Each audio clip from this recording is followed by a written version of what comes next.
So, Sophie Cunningham just brought Lexie Hull on her podcast, and it is going to be an interesting episode. I haven't watched the full episode. I'm not even going to pretend to have watched the whole episode, but it is going to be a fun watch later on today for me. But we are going to talk about this one thing when they're talking about the Fever crowd, which, again, it probably paints a picture that Sophie Cunningham wants to be there. Is she going to be there? We don't know. But I definitely paint a picture she wants to be there. And if you guys are new to the channel, subscribe. We are trying to get to 57.9 thousand subscribers by the end of the day. We are trying to get to, by the expansion draft on Friday, get to 58,000 subscribers. We are 28 off 58.9k. If we could get that today, that would be insane. But let's take a listen here at what Sophie Cunningham and Lexie Hull have to say about the fans.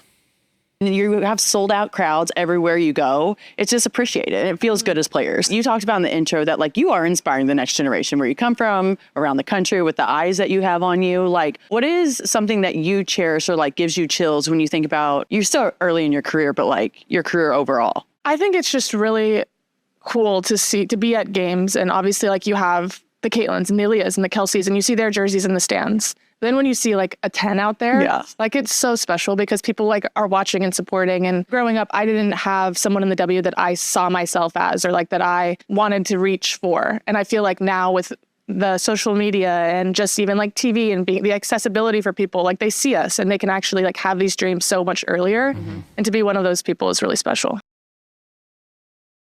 And yeah, that's one of those things. Obviously, they're talking about that. And when you're in a lot of these teams, it's not just for the Fever. And by the way, the thing with Sophie Cunningham is that she very well could be saying this and then go and say, I need to play in this crowd. I'm going to the Valks, or I'm going to the Tempo, or I'm going to the Fire, who all sold out their season ticket allocations.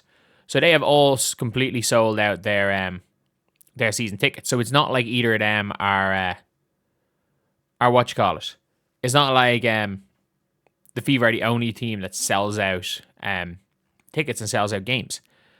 That being said, we're now at a situation where, as you guys can see, it's obviously one of those things that really helps the Fever. And you can see there are a lot of Lexie Hull jerseys. Heck, I own a Lexie Hull jersey.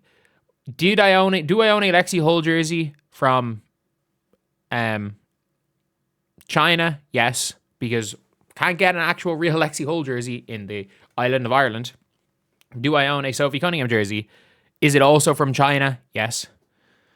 But I have a red Fever Sophie Cunningham or Lexie Hull jersey.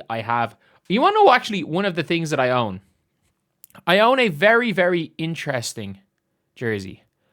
It's one of my 3 incredibly weird niche jerseys. First of all, my Caitlin Clark New York Liberty jersey. The person who gifted me that knows who they are. A very odd gift, but appreciated nonetheless.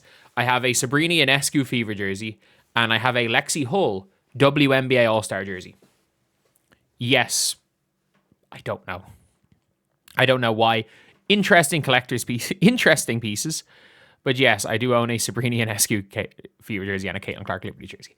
But it is one of those things when it comes to the fans. There are so many fans, and a lot of these players, like Lexie Hull as well, saying, oh, she didn't really have anyone she could look up to in the WNBA, and now she's that for other players. Like, she's one of those people that are that for younger kids, because there wasn't that many fans in the WNBA, and I mean that. They were getting, like, there was always a joke where it was like, have you seen the Family Guy thing where it's like, the WNBA team is like, and now let's turn to the fan. Like, if you used to go to a WNBA game, like, Gideon was able to get a fucking hair. No, he got a haircut in an NBA game. Gideon went to sleep.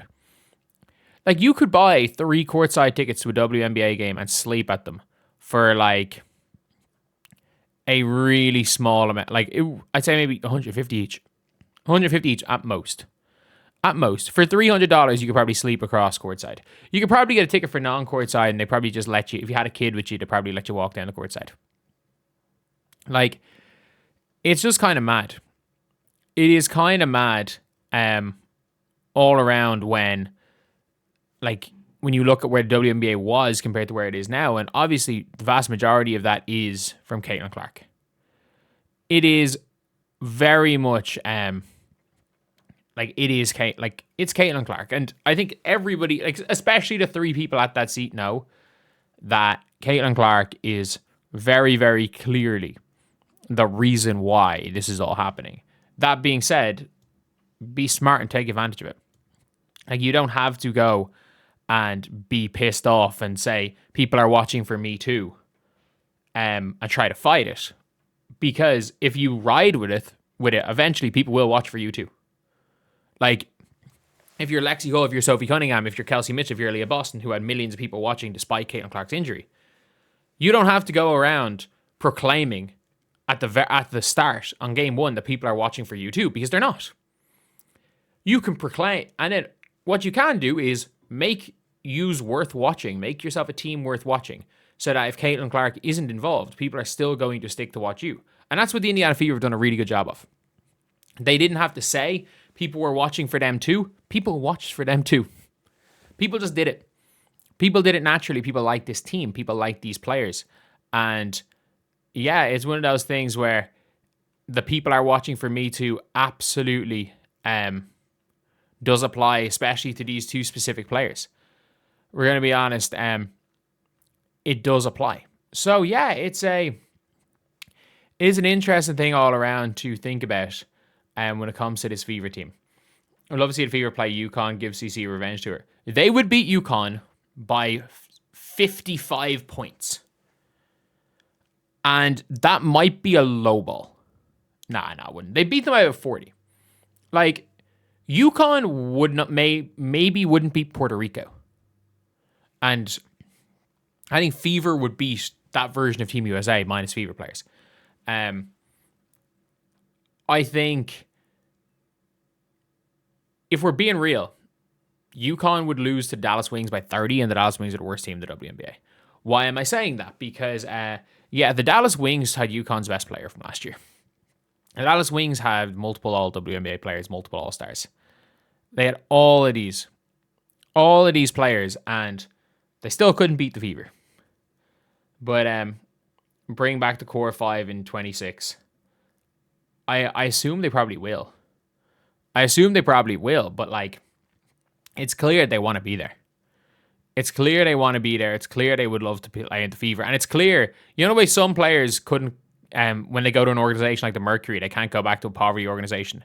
It seems like players for the Fever, when they go back to an organization with that many fans, they can't go back to an organization where they don't have fans. So anyway, yeah, that is the video. Let me know what you guys think in the comment section below. And as always, thank you guys for watching. Please like, comment, and subscribe.